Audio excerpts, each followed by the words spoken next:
Hello students. आज हम लोग स्लीप इन द वैली जो पोएम है क्लास 12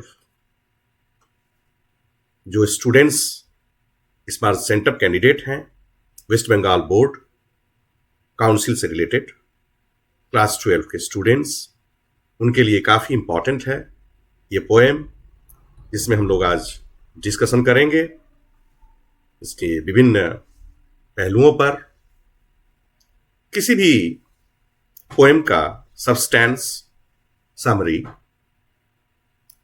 उसका theme, central idea of the poem और टाइटल से रिलेटेड जो कुछ भी जो व्यूज होते हैं उसको आज हम लोग इस पोएम से रिलेटेड एक्सप्लेनेशन देखेंगे। तो स्लीप इन द वैली एक वार पोएम है। आर्थर रिम्बाउड ने इसके लिखा है, जो 4 स्टैंजा में इसको कंप्लीट किया गया है। A small green valley where a slow stream flows and leaves long strands of silver on the bright grass. From the mountain tops, the stream, the sun's rays, they fill the hollow full of light. A soldier, very young, lies open-mouthed, a pillow made of fur beneath his head. Asleep, stretched in the heavy undergrowth, fell in his warm, green, sun-soaked bed, his feet among the flowers. He sleeps, his smile is like an infant's gentle, without guide. Oh, nature, keep him warm. He may catch cold. The humming insects don't disturb his rest. He sleeps in sunlight, one hand on his breast, at peace. In his side, there are 2 red holes. अब जरा इसको समझेंगे, सरल भाषा में इसको हम समझाने का प्रयास करेंगे। स्मॉल ग्रीन वैली, एक छोटी वैली, घाटी में, ये बहुत सुंदर फर्स्ट स्टैंजा में जो सीन हम देख रहे हैं, ये बहुत ही सुंदर एक सजावट। कभी नहीं, यहां पर जो इनको वार पोएट के रूप में भी जाना जाता है, एक सोल्जर भी थे ये। सबसे बड़ी बात, विल्फ्रेड वोयन से ये काफी प्रभावित दिखते हैं। विल्फ्रेड वोयन जो एक पोएट थे, वार पोएट, ये वार से रिलेटेड बहुत सारी कविताएं लिखी है। उनका कहना था, विल्फ्रेड वेन का, माई सब्जेक्ट इज वार। मैं वार पर ही लिखूंगा, जो कुछ भी लिखूंगा वार पर लिखूंगा। My subject is war, but war का दुखद scene, the pity of war, मैं वार से रिलेटेड लिखूंगा, मतलब वार की अच्छाइयों को नहीं, वार की कोई अच्छाइयां नहीं है, पिटी ऑफ वार यानी दुखद अंत। ये पोएट भी विल्फ्रेड वेन से काफी प्रभावित नजर आते हैं। स्मॉल ग्रीन वैली, कितनी सुंदर इन्होंने शुरुआत की। Small green valley where slow streams flows, जहां पर सुंदर एक झरना झील बह रही है घाटी में। लीव्स, बहुत नाजुक पत्ते, and leaves long strands of silver on the bright, ये लीव्स, पत्ते चमक रहे हैं। जो झरना झील बहती हुई निकल रही है, बीचों बीच चिरती हुई निकल रही है, वहां पत्ते उड़ते हैं, पड़ते हैं और उस सिल्वर ब्राइट पर चमकते हैं घास पर। घास भी मानो चमक रहा है। सूर्य की किरण, सुबह सुबह सुनहरी किरण जब निकल पड़ती है, from the mountain top stream, और माउंटेन से गिरती हुई झरना, द सनरेज, और उस पर चमकती सूरज की किरण जब पड़ती है तो मानो fill the hollow full of light, full of lights, यानी पूरा जगमग जगमग जगमग घाटी हो जाती है। क्या सुंदर, बहुत ही शानदार एक सीनरी का यहाँ पर एक रेखांकित, रेखा चित्र किया गया है।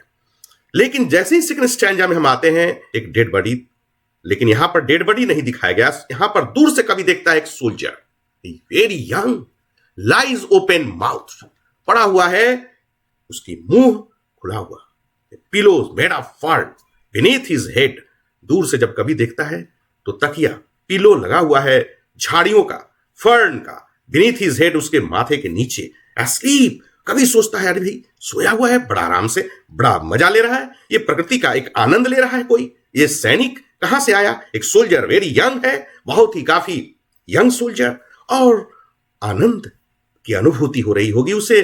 सोकर यहां पर इस घाटी में स्ट्रेस्ड अपने बाहों को फैलाकर एकदम आराम से हाथ पांव फैलाकर सोया हुआ है।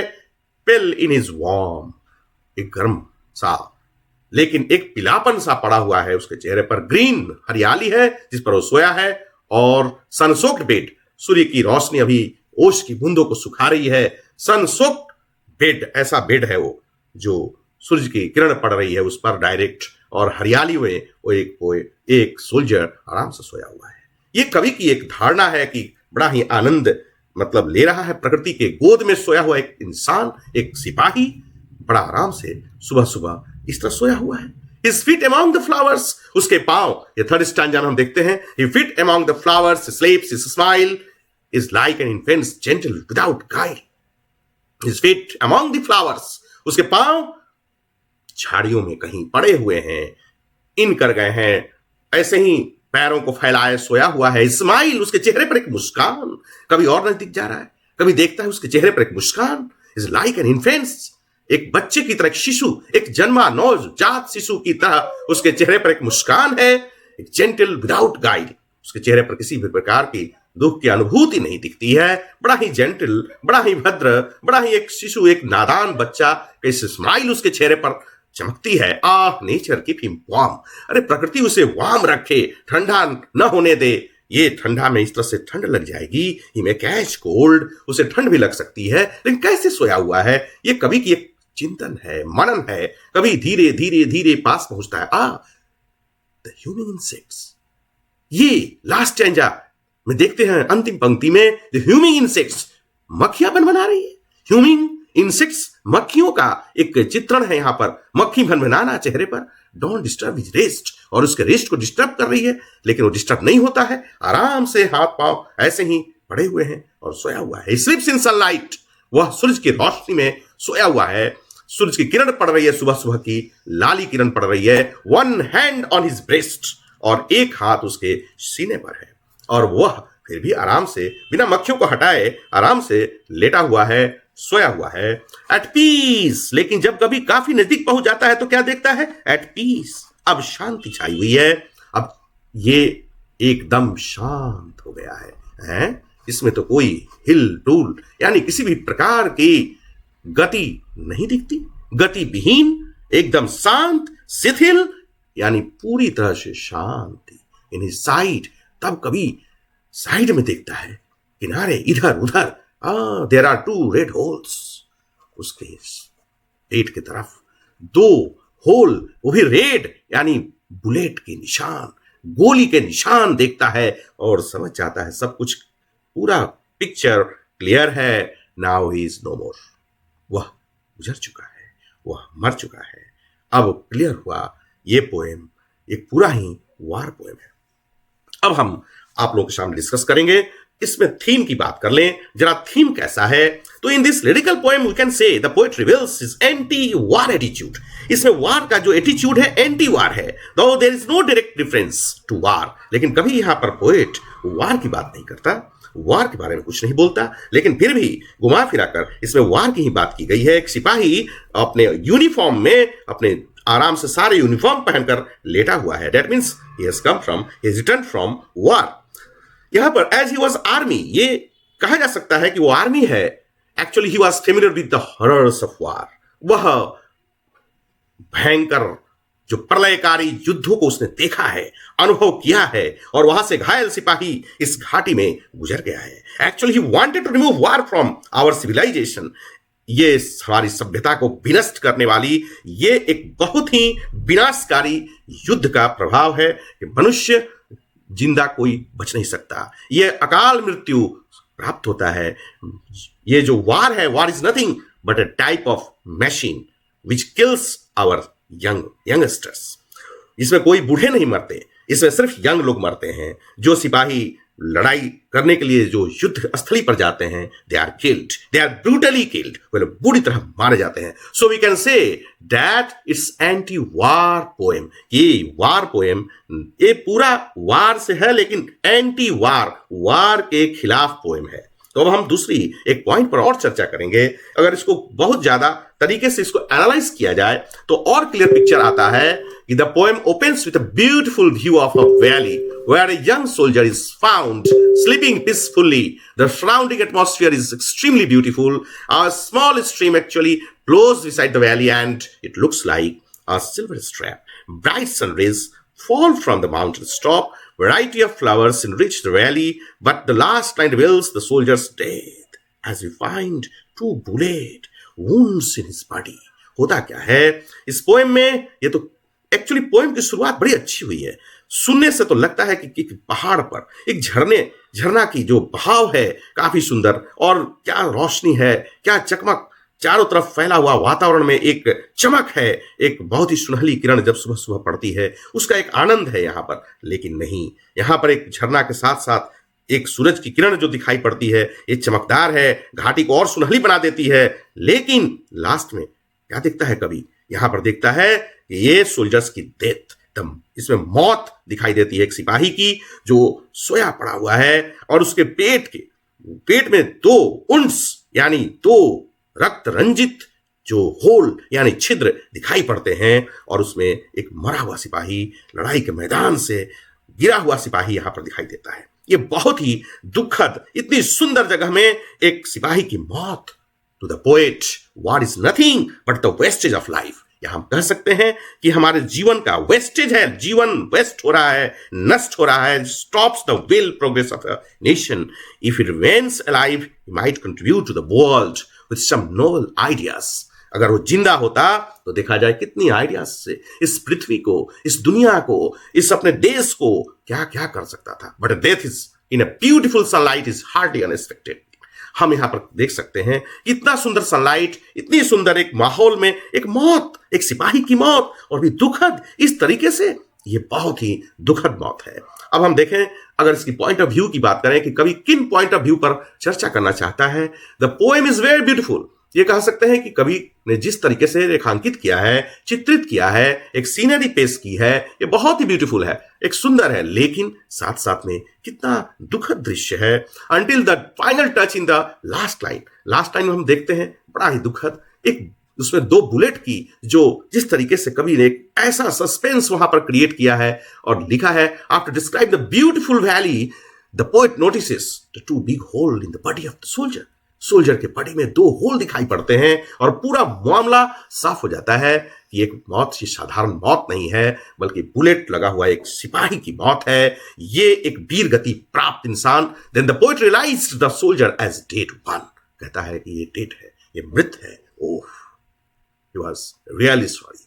Through this poem, the poet wants to teach us the futility of war. ये futility, निरर्थकता, ये पोएट यहां दिखाना चाहता है कि लड़ाई की निरर्थकता, सार्थकता इसमें नहीं है। फ्यूटिलिटी का मतलब हुआ निरर्थकता। ये अर्थ नहीं है, अर्थहीन है, मीनिंगलेस है। Of war which is totally meaningless to the world. इस पूरे विश्व के लिए मीनिंगलेस है।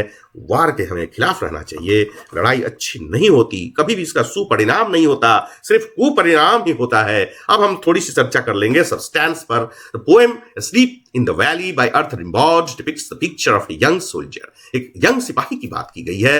लाइंग ब्लिसफुली, बड़ा ही भद्रता से, बड़ा ही ग्रेटनेस, बड़ा ही उसमें प्रभावशाली दिखता है वो जब सोया हुआ है एक सिपाही। Amidst the serenity of a small green valley में, वो भी कितना सुंदर एक सुहाना वैली में सोया हुआ इंसान। Slow stream is flowing through it, और इसमें एक सुंदर बहुत सी सुंदर एक झरना, एक नदी की जो बहाव है, एक झरने की स्ट्रीम की, वो कितना सुंदर है। And leaves long strands of the silver, पत्तियों का जो ग्लेज है, जो ब्राइटनेस है घास का, वो और चार चांद लगा देता है। उसका फेन निकलता है, वो जो बहती हुई जो झरना का जो फेना है, जो उसका एक बहाव है, और सुंदर बना देता है चांदी की तरह। सनरेज उस पर पड़कर और चमका करके उसको काफी दृश्य को काफी लुभावना बनाता है। The soldier is lying asleep. एक सिपाही वहां पड़ा हुआ है, देखने में तो लग रहा है कि सोया हुआ है। ओपन माउथ, मुंह खुला हुआ इंसान सोया हुआ है, बड़ा गंभीर निद्रा में ऐसा महसूस होता है। लेकिन ही हैज अ पिलो, और उसने एक पिलो ही बना रखी है। तो क्या तकिया कहां से, क्या चीज को, झाड़ी को, हेड के नीचे। And dense undergrowth as his bed, और वो बेड पर मानो सोया हुआ है, लेकिन सनसोक्ड है, सन को एब्जर्व करके वो रेस को, और उस घाटी में उस ओश की बूंद भी सूख रही है और कवि को लगता है कि उसे कहीं ठंड न लग जाए। Slips with A feet among the flowers, पैरों को फैला के झाड़ियों में, फूलों के झाड़ियों में, मानो फूल उसके ऊपर वर्षा कर दिए हों, फूल उसके पैरों के ऊपर सज गए हों अपने आप। And smile on his face, और उसके चेहरे पर एक स्माइल भी दिखाई देती है, लाइक एन इन्फेंट, एक शिशु की तरह। ये स्माइल इज जेंटल, उसकी स्माइल कितना भद्र है, कितना गंभीर है, एक शिशु की, नवजात शिशु की तरह। Has no guile in it। इस पर क्वेश्चन आता है कि उसकी हंसी, उसकी मुस्कान कैसी थी, तो यहां पर शिशु की तरह, एक इन्फेंट की तरह उसकी हंसी थी, बहुत ही सिंपल, बहुत ही जेंटल।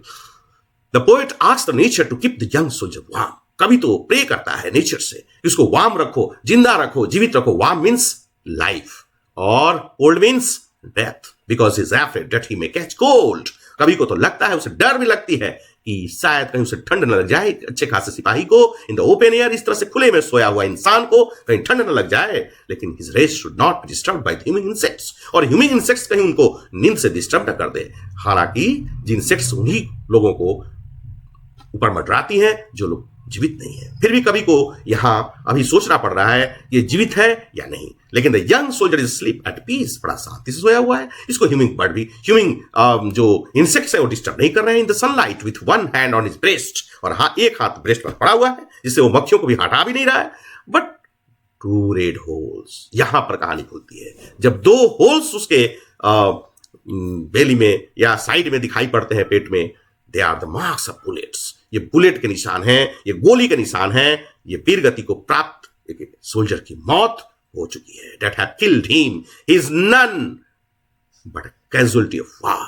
ये वार का परिणाम है, ये दुष्ट मशीन जो मृत्यु का कारक है, उसका परिणाम दुष्परिणाम है। He is dead, वह गुजर चुका है, वह मर चुका है।